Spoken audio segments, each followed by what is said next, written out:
Hello, hello, hello, bonjour, bonjour, bonjour, chers amoureux et amoureuses de la vie, hein? L'amour, c'est l'amour de cette belle expérience que nous vivons sur cette terre. Et donc, nous allons continuer notre conversation, notre lit solo, hein? Notre lit solo numéro 2. Et ça me remplit déjà de gratitude, hein, l'idée de chaque jour de pouvoir converser avec ma communauté et de partager des moments d'intimité comme ça, dans la nature, à respirer le plein air. Alors, avant toute chose, je vais d'abord t'inviter, parce que je me suis rendu compte que hier, je ne l'ai pas fait, je vais d'abord t'inviter à cliquer sur le lien qui est sous la vidéo, hein, pour télécharger mon livre offert sur les 11 douceurs pour l'âme. Et comme ça, tu pourras avoir les 11 clés qui vont t'aider toi aussi à élever ta conscience, à passer au niveau supérieur, hein.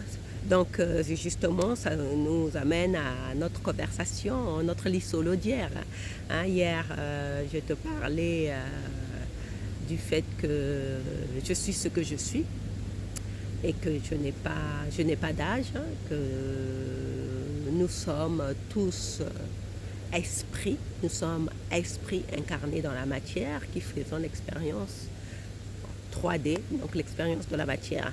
Maintenant, il est temps pour nous de lever nos consciences pour atteindre, pour repartir dans les niveaux multidimensionnels, parce que 3D, c'est 3 dimensions. Or, nous ne sommes pas des êtres censés être bloqués dans les 3 dimensions dans lesquelles nous faisons l'expérience. Nous sommes appelés à évoluer. Nous sommes appelés à évoluer et à retrouver notre état multidimensionnel. Bon, pour l'instant, la plupart d'entre nous qui sommes incarnés dans la matière, il y en a qui font l'expérience de la 4D, et il y en a beaucoup, ceux qui sont vraiment très éveillés spirituellement, hein, par exemple ceux qui font des voyages astraux, qui font des rêves lucides, qui ont des dons de médiumnité, enfin, qui peuvent percevoir, ont des visions, souvent peuvent sortir de leur corps. Toutes ces personnes qui peuvent voir, prédire avec exactitude, hein, parce que c'est pas juste une voyance comme ça, mais prédire avec exactitude l'avenir, parce qu'ils ont ouvert leur troisième œil, hein, qui est au niveau des sourcils, là, le sixième chakra, le chakra du troisième œil.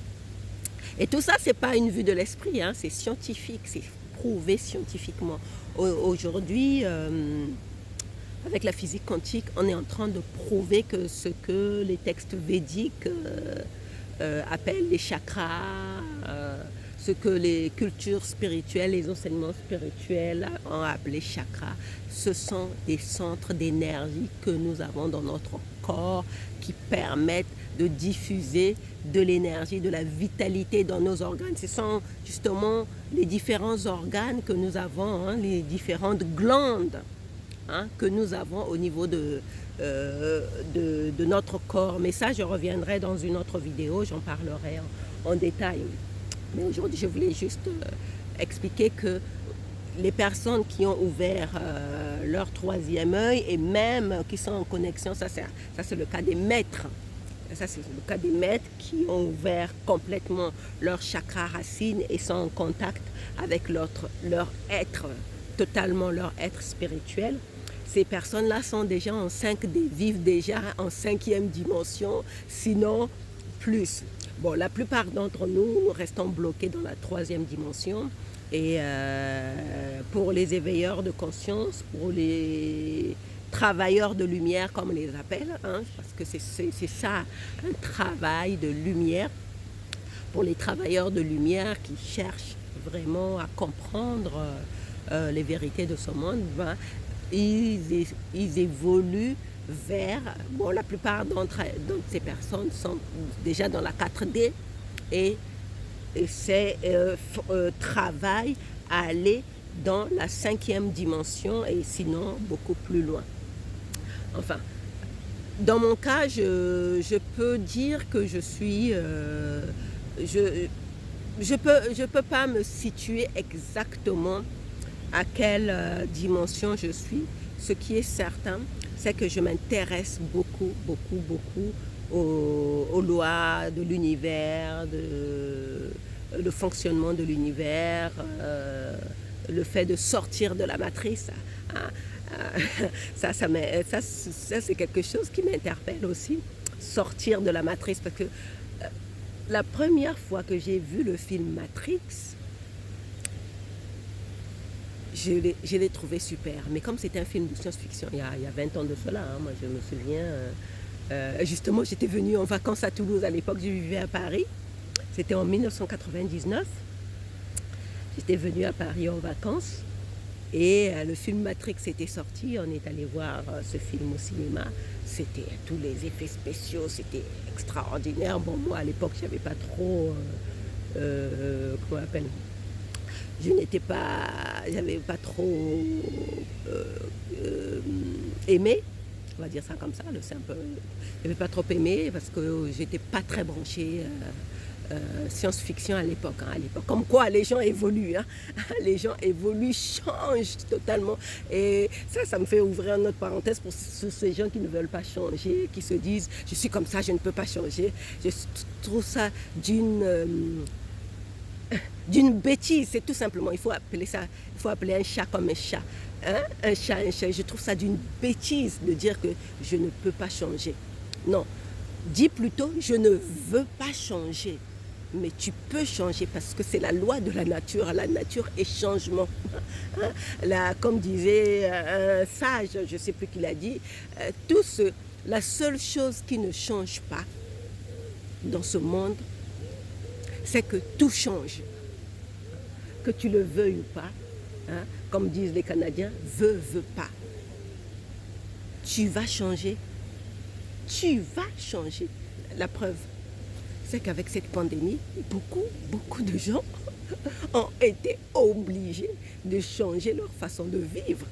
Hein, ceux qui s'accrochaient à leurs vieilles habitudes, à leur mode de fonctionnement, ils ont été. Hein, moi, j'imagine ça comme...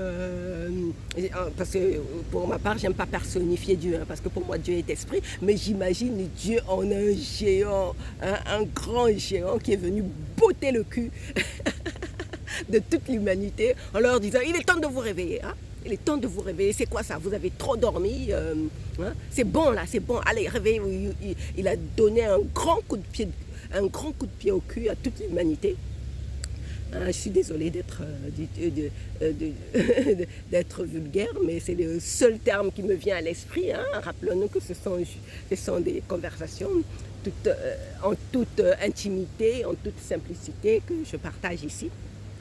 Donc j'imagine toujours Dieu comme ça, quoi. Hein, surtout pendant cette pandémie, j'imaginais vraiment Dieu en train de venir donner un grand coup de pied au cul à toute l'humanité. Et ce qui fait que beaucoup de gens en ce moment sont en train de changer.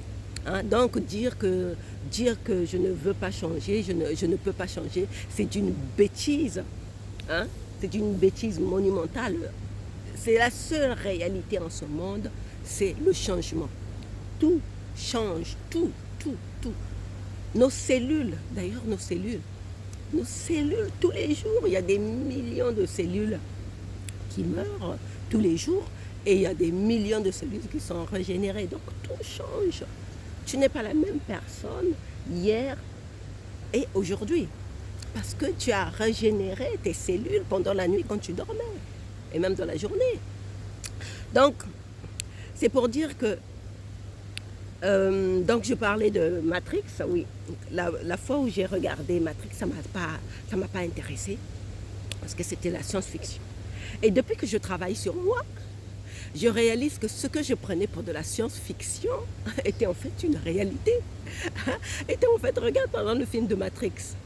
Le film de Matrix, alors c'est Neo. Neo, il y a de... Comment il s'appelle le gars là Ah, j'ai oublié celui qui j'ai oublié le nom. Si tu as le nom, tu mets sur si tu te rappelles le nom, tu mets sous la vidéo en commentaire. Merci. Hein? Celui qui le forme, son maître qui vient le former là. Hein? Lui dit au moment de le former, il lui explique ce qui est en train de se passer réellement dans son monde et il lui demande pilule rouge ou pilule bleue. Hein? Et ça, c'est la question que tu veux te poser toi aussi. Hein? Si tu as vu le film Matrix, aujourd'hui, les physiciens quantiques, et en particulier Bruce Lipton, qui est le père de l'épigénétique, le dit dans ses émissions, ce film n'était pas une fiction. Ce film n'est pas une fiction. Ce film est un documentaire pour nous montrer ce qui nous attend si nous ne faisons rien. Si nous ne faisons rien. Donc hier, j'ai terminé la conversation en disant qu'on risquait, si nous ne faisions rien, on risquait d'être transformés en des cyborgs. On risquait de devenir des cyborgs. Cyborgs, pour ceux qui ont suivi les films de Terminator, à l'époque, moi, je regardais, même si j'aime pas la science-fiction, mais comme je suis d'une famille de plusieurs garçons, il y a beaucoup de garçons.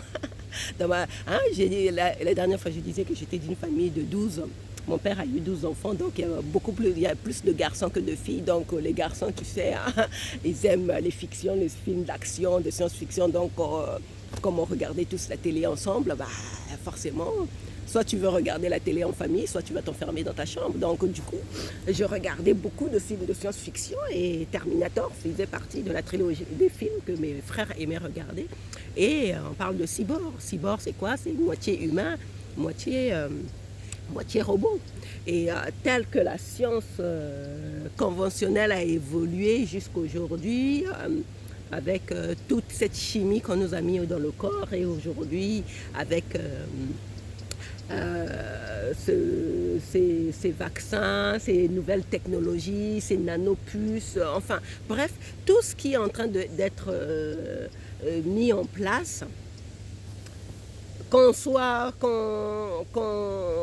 croit à la théorie du complot ou pas, le fait c'est que les choses telles qu'elles sont en train de se passer aujourd'hui, pour celui qui s'informe, pour celui qui est un tant soit peu curieux, peut se rendre compte que l'humanité est en train d'évoluer vers le transhumanisme. D'ailleurs, la dernière fois, je regardais un documentaire de une conférence de Greg Braden. Greg Braden, c'est lui aussi qui a, par ses recherches, par ses travaux, a réconcilié la science et la spiritualité. Parce que tu sais que pendant longtemps, la science était rejetait complètement ce qui était spirituel, et le spirituel ne pouvait pas imposer sa vision à la science. Donc ils étaient complètement séparés. Or aujourd'hui, avec toutes les recherches qui sont faites surtout sur le plan de la physique quantique, et Greg Braden, par tous les travaux, par tous ses voyages, il a voyagé dans le monde entier, dans les temples sacrés, à interroger les moines tibétains, à interroger les guérisseurs, enfin les sages au Pérou, enfin dans tous ces sites qui sont dits sacrés et plein d'énergie surtout. Moi, c'est ce que j'aimerais un jour faire, voyager dans le tour du monde pour aller voir tous ces sites qui sont gorgés d'énergie spirituelle. Et il disait que il y a quelque temps, il a été assisté à une présentation de scientifiques, et on expliquait que bientôt, ils avaient inventé une puce qu'on pouvait se mettre dans le cerveau pour augmenter ses capacités intellectuelles. pour vraiment développer ses capacités intellectuelles. Donc cette puce, on te le met sur le cerveau et tu comprends tout. Tu peux avoir 20 sur 20 à ton, à ton test, à ton cours de maths. Si tu présentes par exemple un bac maths, tu peux avoir 20 sur 20. Tu comprends tout grâce à cette puce. Mais ce que... Et justement, il expliquait ça à un groupe d'ados. Ça, c'est rigolo, les ados. Hein. Tu sais, les ados, ils sont ce qu'ils sont. Ils sont encore dans la découverte. Et là où il a expliqué à des adultes, les adultes ont compris que c'était dangereux pour l'humanité. Parce qu'on perd notre humanité en voulant se mettre des puces dans le corps. Mais les ados, eux, pour eux, c'était waouh, mais c'est génial, waouh, on me met une puce, je peux avoir 20 sur 20 en maths, je peux avoir 20 sur 20, et donc je n'ai pas vraiment besoin de beaucoup travailler, cette puce va me permettre. Mais ce qu'on ne comprend pas, c'est que se mettre des objets extérieurs dans le corps, qu'on ne maîtrise pas du tout. Hein. Nous, les scientifiques aujourd'hui, du moins dans la science conventionnelle, sont en train de jouer à l'apprenti sorcier. Ça c'est quelque chose que les gens ne sont pas en train de comprendre. Ils sont en train de jouer aux apprentis sorciers avec le corps humain. Et donc les jeunes, eux, ils disaient, c'est super, mais le cerveau, de toute façon c'est prouvé hein, scientifiquement que tout corps, tout muscle qu'on n'utilise pas s'atrophie. Hein. Pourquoi les gens deviennent obèses, développent? Parce qu'ils atrophient leurs organes en ne faisant rien, en ne bougeant pas, en ne faisant pas de l'exercice, en n'utilisant pas toutes leurs fonctions. Donc tous ces muscles, tous ces organes sont atrophiés par manque d'activité. Et le cerveau, pareil, le cerveau c'est un muscle aussi. Donc si tu mets une puce dans ton cerveau pour augmenter ses capacités, sans toi-même t'entraîner à lire, à apprendre de nouvelles choses, toi-même par l'énergie que t'a donnée l'univers, la nature, Dieu, appelle ça comme tu veux. Si toi-même, tu n'utilises pas de toi-même, par toi-même, tes capacités à développer, à déployer tes capacités telles que Dieu t'a créé. Hein, parce que, rappelle-toi, hein, dans la Bible, c'est écrit, Dieu a créé l'homme à son image. Mais étant donné qu'il nous a créé esprit, quand on est rentré dans la matière, on s'est tellement condensé, devenu lourd, parce que la matière par rapport à l'esprit est trop épaisse, est trop lourde. Les atomes dans la matière vibrent beaucoup plus lentement. C'est pour cela qu'on peut nous voir, parce que les anges, pour ceux qui croient aux anges, les anges, les esprits, pourquoi on ne les voit pas? Parce qu'ils vibrent beaucoup plus rapidement, à une vitesse telle que l'œil nu ne peut pas le capter. Sauf aujourd'hui aussi avec des machines sophistiquées, très sophistiquées, on peut capter les énergies, parce que les anges, c'est que ça, hein, ce sont des énergies qui vivent très très haut. On peut capter les énergies qu'il y a dans une pièce, mais pas toutes les énergies, parce que nos machines ne sont pas suffisamment encore sophistiquées pour capter toutes les énergies qui se déploient dans notre univers. Bref, donc je disais que si on n'utilise pas nos fonctions de notre propre chef, comme par exemple le cerveau en se mettant des puces, mais ça va s'atrophier. Donc si ça s'atrophie, on perd notre humanité et on remplace par des mécanismes comme un robot. Hein? Donc, étant donné qu'on se met des puces dans le corps pour augmenter leur capacité, pour les faire fonctionner à leur niveau optimal, sans le faire par nous-mêmes, on perd notre humanité.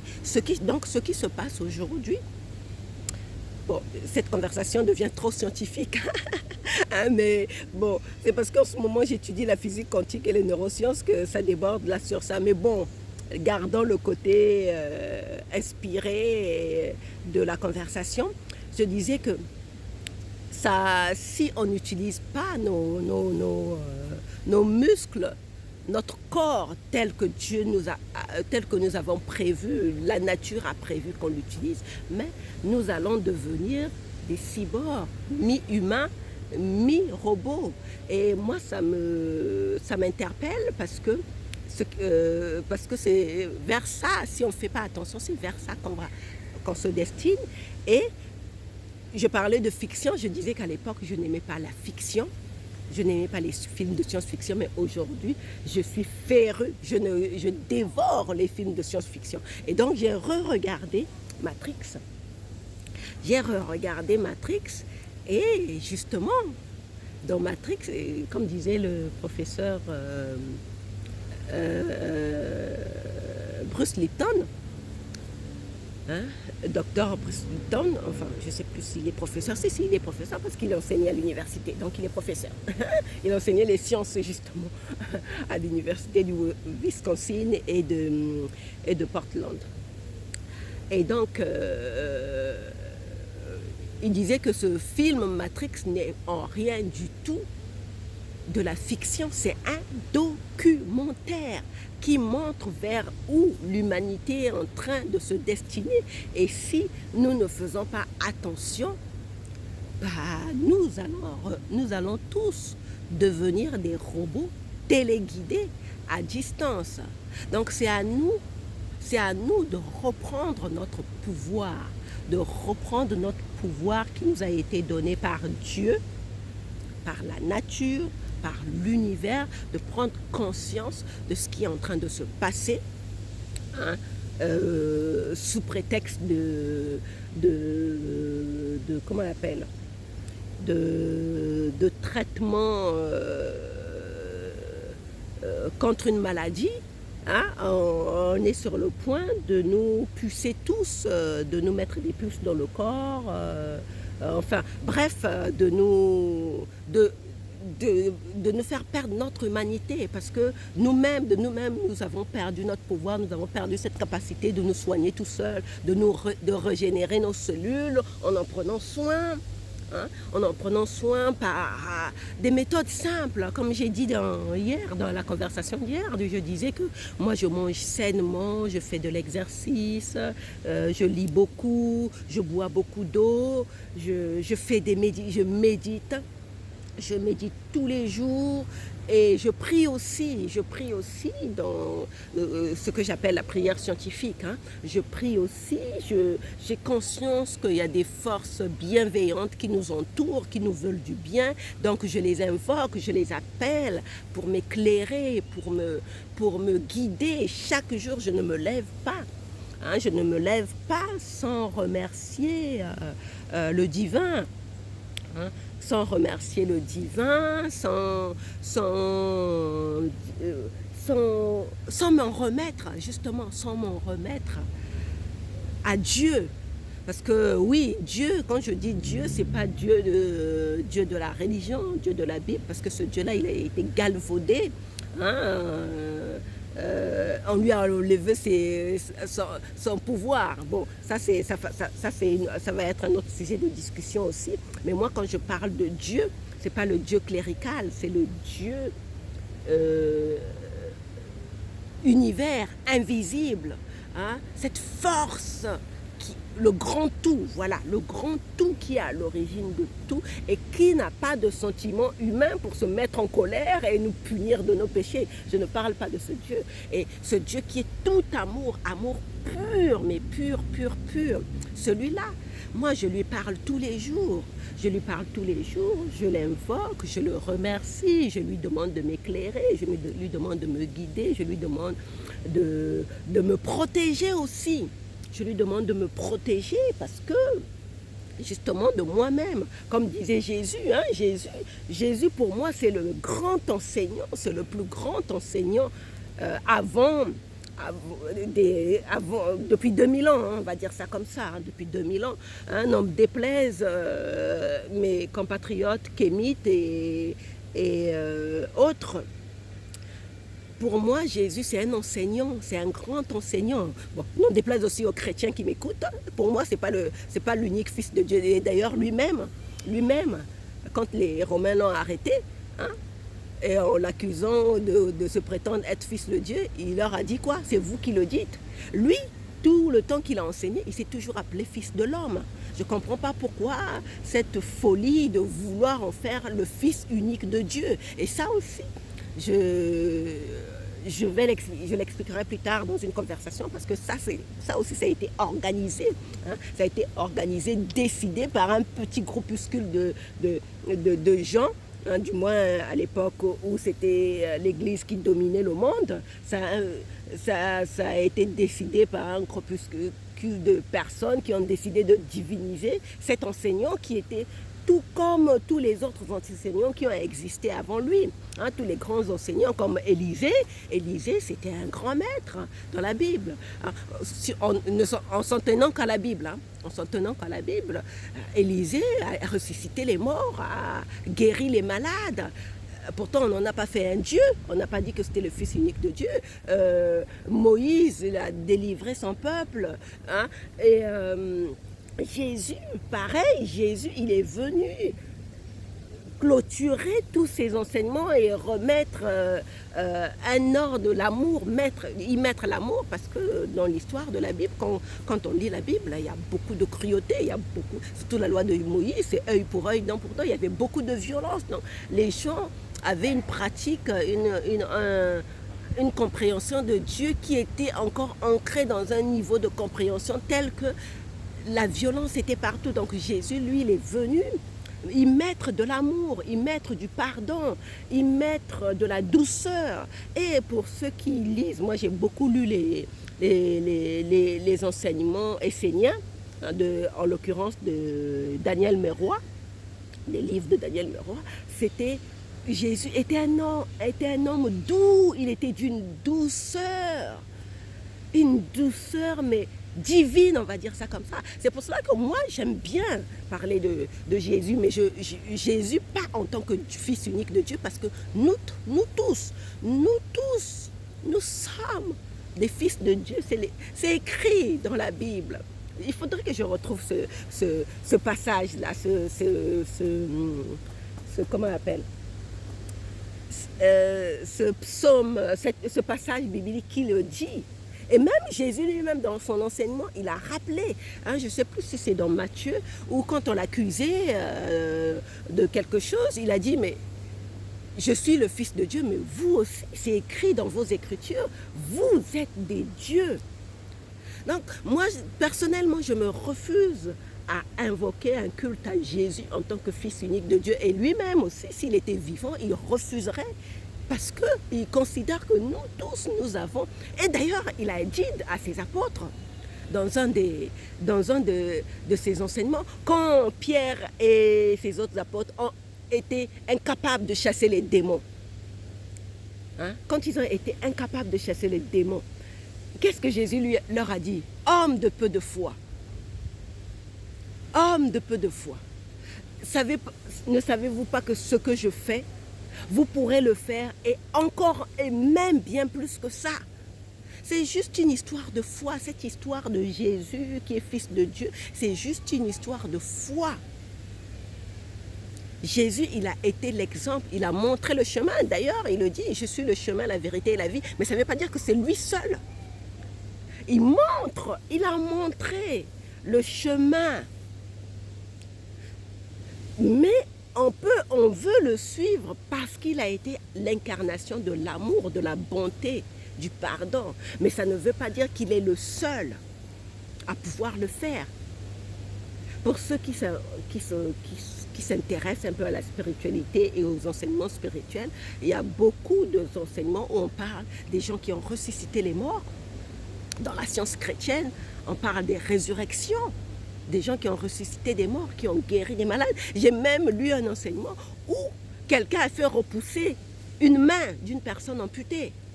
Et d'ailleurs, les chrétiens, chez les chrétiens fondamentalistes, hein, aux États-Unis, il y a un groupe de chrétiens fondamentalistes, eux, ils sont capables d'ingurgiter du poison et de ne pas mourir dans leur culte. Ils se mettent à un niveau de conscience tel que... Alors, je regarde le temps. Ah oui, j'ai dépassé les 30 minutes. Donc, je vais m'arrêter là parce que je ne veux pas que ça soit trop long, ces petites conversations, ces lits solo là de Sylvie. Hein. Ces chrétiens fondamentalistes élèvent leur niveau de conscience. C'est un groupe de chrétiens, hein. Tous les chrétiens ne font pas ça, mais cette communauté chrétienne fondamentaliste là, dans leur culte, ils élèvent leur niveau de conscience à un point qu'ils peuvent se faire mordre par des serpents venimeux, ils ingurgitent du poison, et ce sont eux, je ne sais plus où est-ce que je l'ai lu, qui sont capables de faire repousser la main d'une personne qui a été amputée dans leur culte. Donc tu vois bien qu'il n'y a pas que Jésus. Jésus, lui, il a été un grand maître, mais il n'est pas l'unique fils de Dieu. Il ne s'agit pas de lui vouer un culte. Ça, c'est une aberration totale. C'est une aberration. Et bon, je vais pas aller plus loin parce que je me rends compte que je vais rentrer dans des discussions. Je vais rentrer dans des discussions qui ne vont pas en finir. Mais bon, donc comprenez que c'est des lits solos. Hein, enfin, lit solo, c'est le singulier. Donc la conversation, les conversations, les discussions. Lit solo veut dire discussion, conversation. Hein. Mais au pluriel, donc pour ceux qui s'intéressent, pour les non-congolais qui s'intéressent au lingala, li solo, c'est une conversation, donc c'est le singulier. Ma solo, c'est le pluriel des conversations. Donc je vais arrêter ici, sinon je vais rentrer dans des ma solo qui ne vont pas s'arrêter. Donc on va se retrouver demain. Demain, je dois prendre mon train, je vais voyager, mais je ferai de sorte de trouver un moment tranquille, très tôt le matin, pour venir discuter, enregistrer cette conversation, cette liste là, et on va continuer. Hein. Je ne sais pas comment je vais titrer cette conversation. Je crois que je vais l'appeler tout simplement « Je suis ce que je suis ».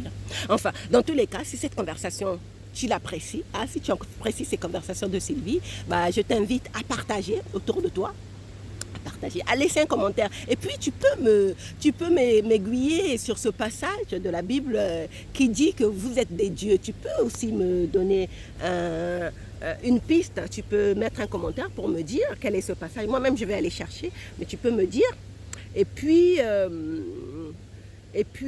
qu'est-ce que je voulais dire? Donc, n'oublie pas de télécharger le livre. Comme ça, tu vas comprendre pourquoi j'en suis, pourquoi je suis ce bout en train que mes amis admirent, pourquoi je suis ce bout en train, pourquoi j'ai cette énergie, cette vitalité, et pourquoi l'amour m'habite, m'accompagne partout, parce que pour moi, il n'y a que l'amour de vrai, il n'y a que l'amour qui existe, le reste n'est qu'illusion.